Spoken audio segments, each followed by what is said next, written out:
Good morning टाबरों। आपा पढ़ा ऊंचाई एवं दूरी, और ऊंचाई एवं दूरी के अपन ने 24 क्वेश्चन कंप्लीट सोल्व कर लिए थे। अब आता है क्वेश्चन नंबर 25। देखो क्वेश्चन नंबर 25 कह रहा है कि एक राजमार्ग एक मीनार के नीचे से होकर गुजरता है। ये क्वेश्चन नंबर 25 है अपना। ये एक मीनार है,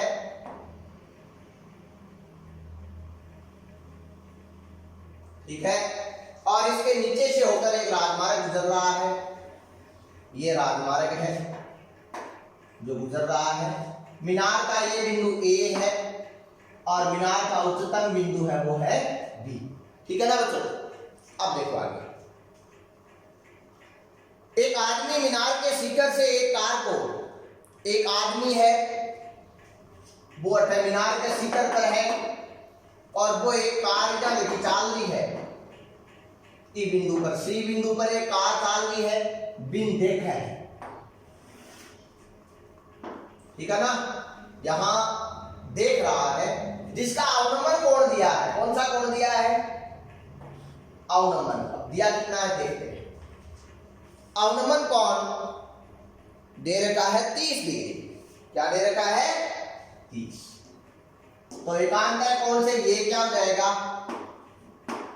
30। फिर आगे देखो क्या है, फिर बोल रहा है कि वह कार एक समान गति से मीनार के नजदीक आ रही है। अब आ कार एक समान गति में मीनार के नजदीक आ रही है। मैं मान लूं कि एक समान गति की है v। आई बात समझ में? अब आगे कह रहा कि 6 सेकंड के पश्चात, मतलब ये 6 सेकंड चलता है तो दूरी कितनी तय करेगा? दूरी बराबर क्या होता है? 4 गुना समय। चाल कितनी है? v। समय कितना है? 6। तो कितनी दूरी तय करेगा? 6 × v, मतलब ये 6v दूरी तय करके आता है बिंदु डी पर। और जहां पर ये देखता है, यहां पर तो एक ही बात है, जहां पर ये देखता है तो उसका अवनमन कोण जो बनता है ना, वो इसको प्राप्त होता है बच्चों कितना? 60 डिग्री। अवनमन कोण कितना मिलता है? 60 डिग्री। तो एकांतर कोण से ये क्या हो जाएगा? आई बात समझ में? 60 डिग्री। अब कह रहा है कि कार कितने समय में मीनार के नीचे से गुजर जाएगी। अब अपन को पता है चाल एक समान है, समय तो निकालना है। तो समय निकालना है तो ये यहां तक तो पहुंच ही चुकी है ना। अब देखना है कि यहां से यहां तक जाने में कितना टाइम लगता है। तो मैंने माना n सेकंड लगती है v चाल से। तो ये दूरी कितनी हो गई? nv। ये हाइट अपन ने कितनी मान ली? h। आई समझ में? अब देखते हैं, we know that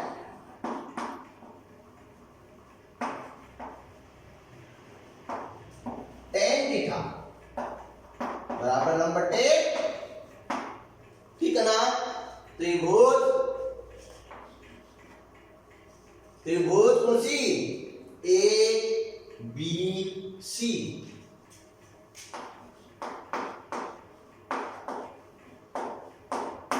में क्या करेंगे? tan theta. tan थीटा का मान कितना है बच्चों? कितना है? 30। देखो tan 30।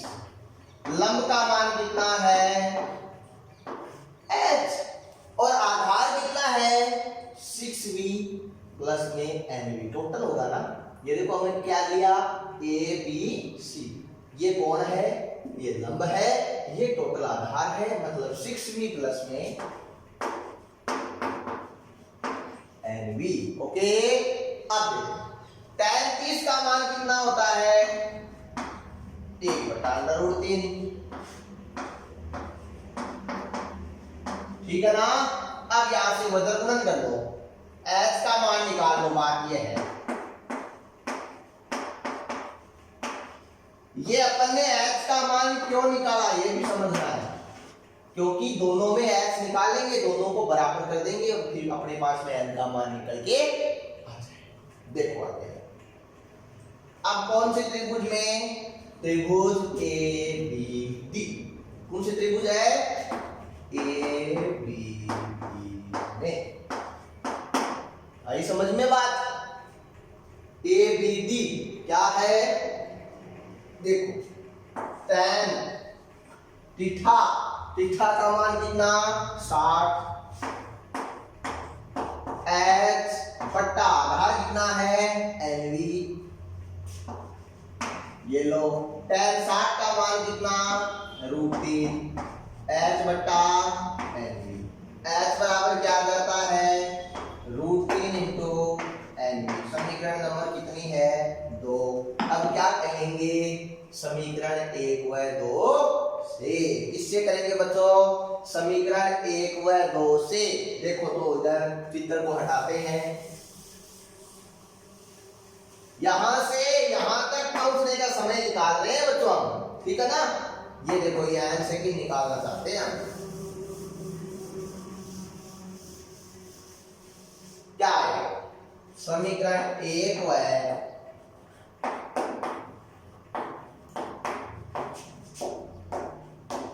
2 से x बटा कितना? नहीं सॉरी x के बराबर तो है ना 6v प्लस में nv बटा √3 बराबर क्या है? √3 इंटू n। यही है, वंतर गुणन कर लो। 6v प्लस nv बराबर √3 गुणा √3 nv। √3 को √3 से गुणा कर लो 3 nv। इस nv को उधर भेज दो।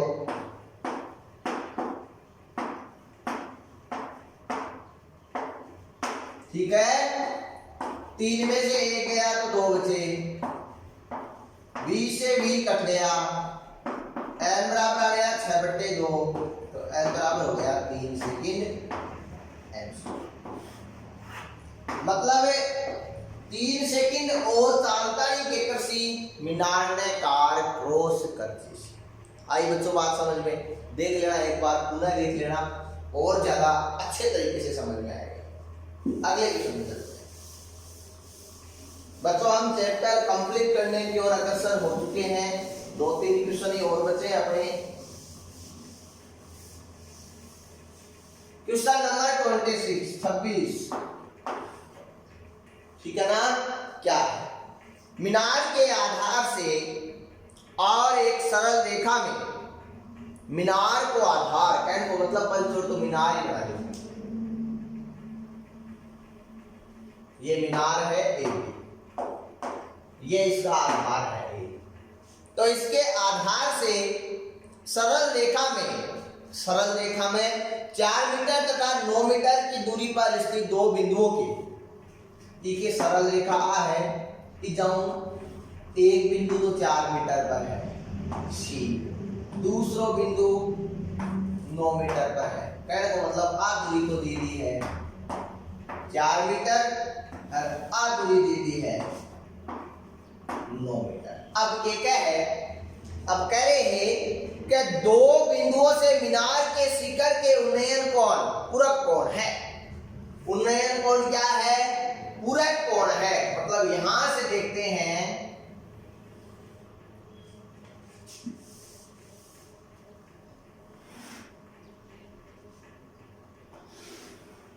तो जैसे ये थीटा है तो ये 90 - थीटा होगा, और अगर ये थीटा है तो ये 90 - थीटा होगा। ठीक है ना? देखो जैसे ये थीटा मान लिया तो ये क्या होगा? 90 - थीटा। ये क्या है? h। पूछा क्या बच्चों? पूछा है मीनार की ऊंचाई 6 मीटर है, ये सिद्ध करना है। मतलब h का मान ही ज्ञात करना है, और कितना ज्ञात करना है? 6 मीटर ज्ञात करना। ठीक है ना? देखो तो भी डाउन है।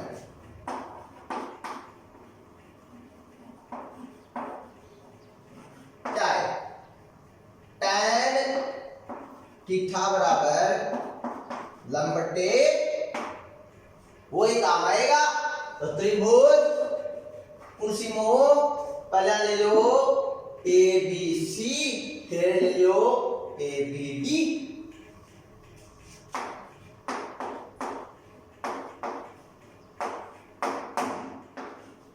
टेन थीटा बराबर लंब बट्टा आधार, लंब कितना है बट्टा कितना है भाई 4, समीकरण नंबर दे दी 1। आई समझ में यहां से। फिर आगे चलो, त्रिभुज कुर्सी है भाई ए बी डी,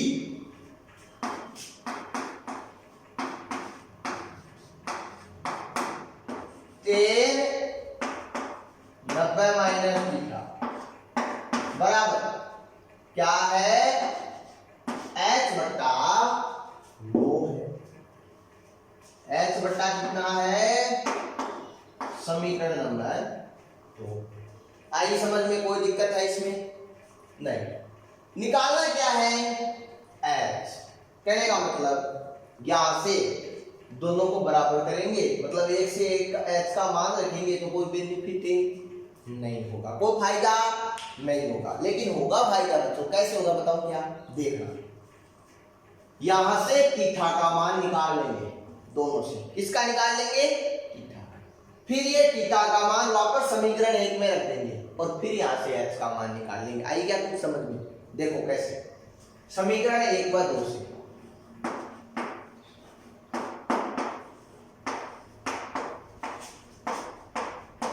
क्या होगा देखना, समीकरण 1 व 2 से। अब ये वैसे तो ये बताओ आप लोग कि tan 90 माइनस थीटा जो है इसको हम कोट की फॉर्म में क्या लिख सकते हैं, कोट थीटा, इसे ही ले लो, लेकिन छोड़ो, कोट की फॉर्म में क्या लिख सकते हैं इसे, कोट थीटा। तो क्या आता है ये h बटा 9 आया कि नहीं आया, देखो यहां से h बटा 9 आ गया, ठीक है ना। फिर ये h बटा 9 कोट थीटा बराबर अपने पास में जब आया, यहां से ये 9 की दूरी 9 मीटर थी, तो बच्चों ये बताओ कि ये होता क्या है, tan का 10 वैसे अपोजिट तो होता है, tan में जैसे लंब बटा आधार होता है, तो ये आधार बटा क्या होता है लंब होता है कि नहीं होता। मैं ये पूछना चाहता हूं क्या ये आधार बटा लंब होता है या नहीं होता है, होता है ना, मतलब ये होता है आधार बटा लंब। तो यहां से जैसे अब आप क्या निकालना चाहो, यहां से आप निकालना चाहो टेन थीटा, ध्यान देना, क्या निकालना चाहो टेन थीटा, तो आप यहां से टेन थीटा क्या लिख सकते हो 9 में h। बोलो कोई दिक्कत है ये चीज में, अरे है कि कोई दिक्कत, क्यों कठिन देख लो, क्योंकि कोट थीटा बराबर होता है 1 में टेन थीटा। आइए समझ में, हो गया ना। ये है समीकरण 1, ये समीकरण 2, दोनों में टेन थीटा, दोनों को बराबर कर दो। समीकरण 1 वो है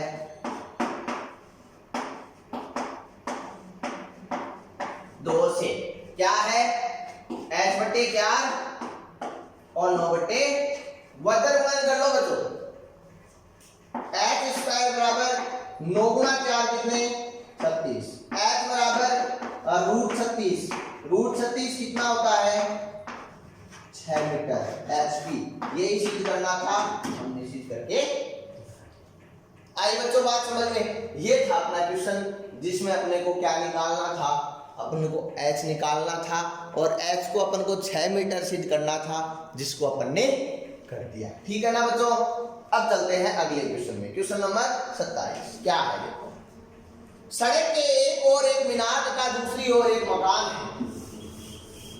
देखो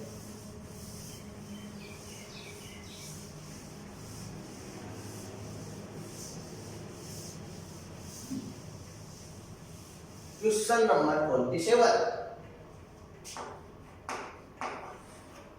ये कोई सड़क है ए, इसके एक और कोई मकान है, ठीक है ना, और दूसरी ओर कोई मीनार है। अब मकान और मीनार में से ऊंचा कौन सा है वो भी देख ले पहले। देखो मीनार के शिखर से मकान की छत, मतलब मीनार ऊंची है, तो इधर मीनार बना दो।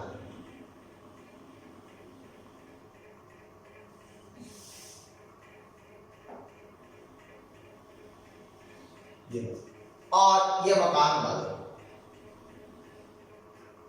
अब बोल रहा है यहां से ये देखते हैं, तो इसका कोण बता रहा होगा। इस पॉइंट को नाम दे दे सी, इसको नाम दे दे डी, और इसको नाम दे दे ई। अब देखो क्या क्या दे रखा है। बोल रहा है कि मीनार के शिखर से मकान की छत और आधार के अवलंबन कोण, ये बोल रहा है इसके शिखर से एक तो को अवलंबन कोण दे रखे है, कतो दे रखे छत को तो दे रखे है 45, मतलब ये 45 दे रखा है ना, तो आप एकांतर से इसको 45 कर दोगे। फिर इसके आधार का दे रखा है, ये कितना दे रखा है इसने 60, यहां लिख दो ठीक रहेगा। ये 60 दे रखा है, इसको आप 60 कर दोगे। फिर देखो आगे, फिर कह रहा है कि यदि मकान की ऊंचाई 12 मीटर है, ये ऊंचाई 12 मीटर दे रखी है और ये एच ऊंची है, आई समझ में? ये एच निकालनी है। देखो कैसे निकाल पाए।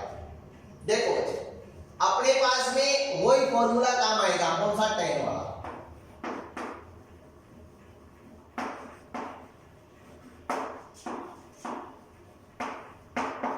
लंबटे त्रिभुज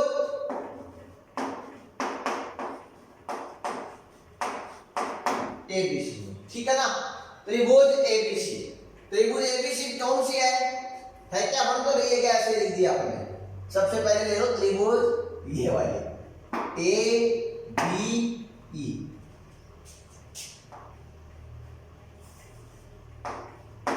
tan tan कितना 60, लंब का मान कितना h, आधार का मान देखो यहां है क्या दिया हुआ? नहीं, मान लिया आपने x, कितना आधार का मान है x, तो ये आ गया, ये आई समझ में? अब 60 का मान कितना? √3 बराबर h बटे x निकालना था, तो ये क्या हो गया? x × √3, किसमें? मीटर में, समीकरण नंबर 1। अब पहलो मकसद x को मान निकाल लो। क्या को मान निकाल लो? x को। देखो क्या है कैसे देखा क्या होता है। 58 ग्राम और x या है ही आ त्रिभुज ले जा, इस त्रिभुज में आ 12 है, अब बचे कितनी होगी? h - 12। आई समझ में? देखो क्या क्या करेंगे, कैसे हो पाएगा देखना। त्रिभुज कौन सी? CDE, tan कितना? 45, लंब कितना? h - 12, आधार कितना? x। ये कितना होता है? ये बताना है कि ये कितना? 1 x बराबर कितना आ गया? h - 12, किसमें?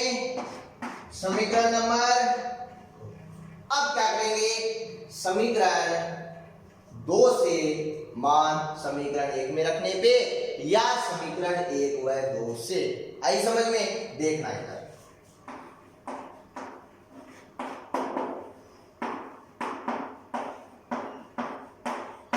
समीकरण 1 व 2 से। देखो क्या है, अपने पास में x का मान है, अपन को ये याद रखना है।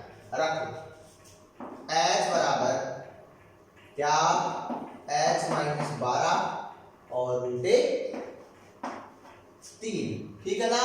यहां से क्या आ जाता है?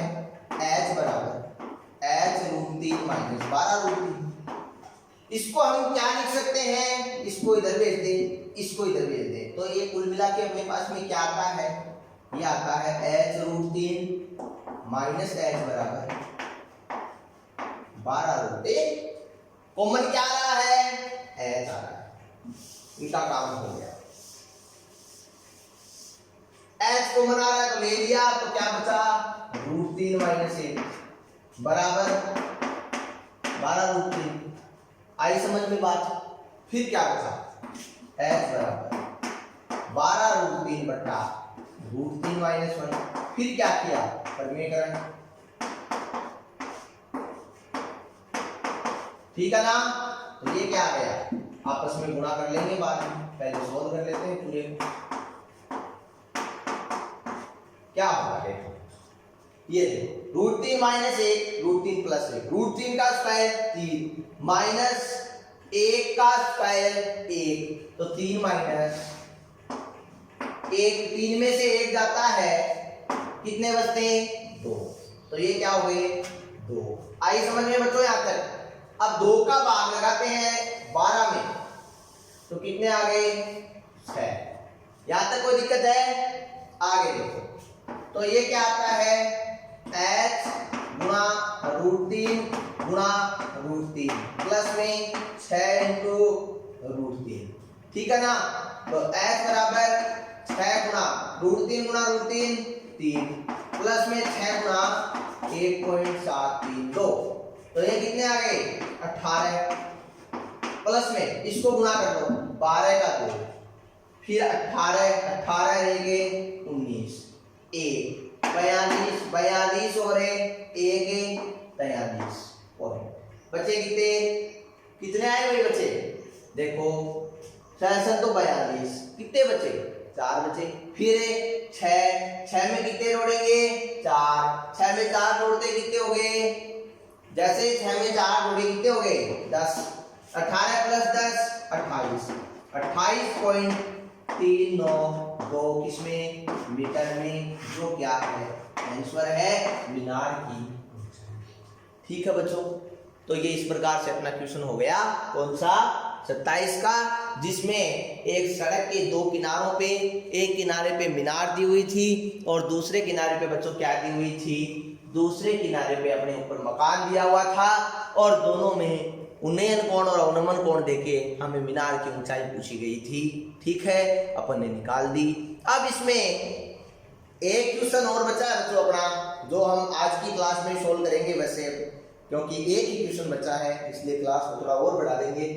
देखो बच्चों क्वेश्चन क्या दिया गया अगला, यदि सूर्य का उन्नयन कोण 30 डिग्री से 60 डिग्री में परिवर्तित हो जाता है। समझना बच्चों क्वेश्चन, ऊंचाई एवं दूरी का लास्ट क्वेश्चन चल रहा है।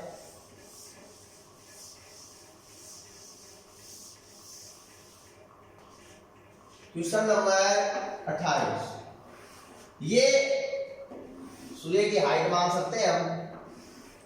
पहले जैसे उन्नयन कोण कितना था 30 था, अब बोल रहा है कि 30 से कितना हो गया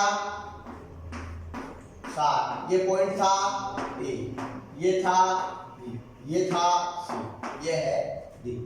यही तो बोल रहा है 30 से 60 में परिवर्तित हो जाता है, तो इन दोनों उन्नयन कोणों पर 15 मीटर ऊंचे खंभे की छाया की लंबाई, ये 15 मीटर ऊंचा खंभा, छाया की लंबाई देखो, इस पे तो छाया की लंबाई कितनी x, इस पे छाया की लंबाई कितनी y, निकालना क्या है इसका। आई बात समझ में, v ना हो जाए। हम क्या जानते हैं,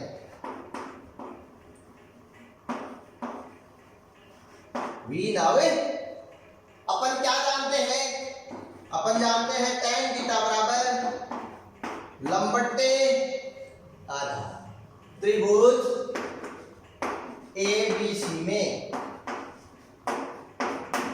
क्या tan थीटा का मान कितना 30, लंब का मान कितना 15, h का मान सॉरी आधार का मान कितना x, tan 15 का मान कितना होता है बच्चों 1/2, 15/1 गुणन करो, x बराबर 15 इंटू √3। ये मीटर में दी हुई थी ना, मीटर में, तो ये किसमें आ गई मीटर। आई बच्चों बात समझ में। फिर देखो कौन से त्रिभुज ABD, tan 60, लंब बटे आधार, लंब का मान 15 ही है, आधार का मान y है, तो कितने आएंगे tan 60 का मान √3, √2 15y। ठीक है ना। अब क्या करते हैं, y ये बट्टा में चला गया, ऊपर नीचे √3 से गुना कर दिया। ठीक है ना। तो देखना क्या आएगा, 15 बट्टा √3 गुना √3 3, 15 में भाग गया कितनी बार, 5 बार, 5√3। अपने को पूछा लंबाई में अंतर, छाया की लंबाई में अंतर। अच्छा है, छाया की लंबाई में अंतर। ठीक है, कितना, x माइनस वाई बराबर, x का मान कितना आया 15 इंटू √3, y का मान कितना आया 5 इंटू √3, कितना बचा 10 इंटू √3, 10 गुणा 1.732 गुणा किया तो आ गया 17.32 मीटर, जो इसका क्या है फाइनल आंसर आपका। बच्चों इस प्रकार त्रिकोणमिति के तीनों चैप्टर अपने कंप्लीट होते हैं। अब मेरी उन बच्चों से अपील है जो इस बार ही 10वीं में है और उनके गणित का पेपर नहीं हुआ, होने वाला है, 7 या 8 तारीख को आपका पेपर हो सकता है, इसी 7 या 8 को अगर होगा पेपर तो अभी करवाया जाएगा, अन्यथा फिर एग्जाम पूर्णतया कैंसिल हो सकती है। और अगर एग्जाम होगी तो अभी तुरंत में ही अब करवाई जाएगी, अब इसमें कोई ज़्यादा समय नहीं लगाया जाएगा, अविलंब होगा जो भी काम होगा। तो इसलिए जो मेरे अब जो 10वीं के बच्चे हैं उनको तो चाहे कोई भी चैप्टर पढ़ाओ सब उनके लिए एक जैसे हैं। त्रिकोणमिति उनकी पूरी हो गई, बहुत अच्छी बात है। अब बच्चों मैं आपको बता देना चाहता हूँ, पहली बात तो कि जैसे ही आप स्कूल में आओगे, पहले दिन आओगे, उसी दिन बच्चों आपका त्रिकोणमिति का कंप्लीट टेस्ट, तीनों चैप्टर का, त्रिकोणमिति टोटल अपने 11 नंबर की चलती है साइड, उन तीनों चैप्टर का आपका टेस्ट होगा। और अब नया चैप्टर हम शुरू करेंगे, उसके लिए मैं कहना चाहता हूँ 10वीं के बच्चे भी देख रहे हैं वीडियो, चाहे किसी भी स्कूल के हो, चाहे हमारे स्कूल के हो, चाहे दूसरे विद्यालय के हो, उनको जिस चैप्टर में समस्या आ रही है वो कमेंट में बता दें कि सर जी अब कल से ये चैप्टर शुरू करें, ताकि हम वही चैप्टर शुरू करें। अन्यथा फिर मैं मेरे जो अब इस बार जो 10वीं के बच्चे हैं उनके आधार पर शुरू करूँगा और आपको भी वर्ष फिर वही पढ़ना पड़ेगा। ठीक है, धन्यवाद।